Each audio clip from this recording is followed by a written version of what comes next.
ছেলেটি শুধু হালকা করে মোবাইলটা স্ক্রল করলো, অভাবনীয়ভাবে একটা ঝকঝকে সোনালী কয়েন বেরিয়ে এলো। আর আশ্চর্যের ব্যাপার, এই কয়েন তোমার যে কোনো ইচ্ছা পূরণ করতে পারে। সাধারণ বাড়ির কাজ হোক কিংবা কঠিন গাণিতিক সমস্যা, শুধু একটা কয়েন ছুঁড়ে দিলেই সব কাজ শেষ।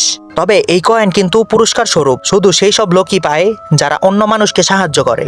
একদিন হঠাৎ করেই ছেলেটা এক অজানা ফোন কল পেল। ওপাশের কণ্ঠ বলল, শুধু মোবাইলটা একবার স্ক্রল করলেই একটা কয়েন পাবে। ছেলেটি সন্দেহ নিয়ে একবার স্ক্রল করতেই সত্যিই একটা কয়েন বেরিয়ে এলো।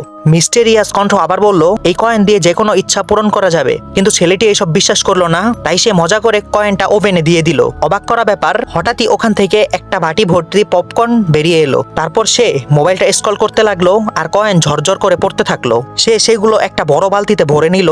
সে এবার ঘরের বিশৃঙ্খলা বিছানার দিকে গেল। একটা কয়েন ছুঁড়ে দিতেই চোখের পলকে সব গুছিয়ে গেল। প্যাকেটে দুধ নেই, সমস্যা নেই। সে শুধু বোতলে একটা কয়েন ছুড়লো আর সাথে সাথে বোতল ভরে উঠলো দুধে। ফাঁকা ফ্রিজে কয়েন রাখলো, খুলে দেখে ভরে গেছে পেপসিতে। এমনকি আবহাওয়া নিয়ন্ত্রণ করা যায় এই কয়েন দিয়ে। তাহলে যদি তোমার কাছে এমন সোনালী কয়েন থাকতো, তুমি কি করতে তা অবশ্যই কমেন্ট করে জানাও।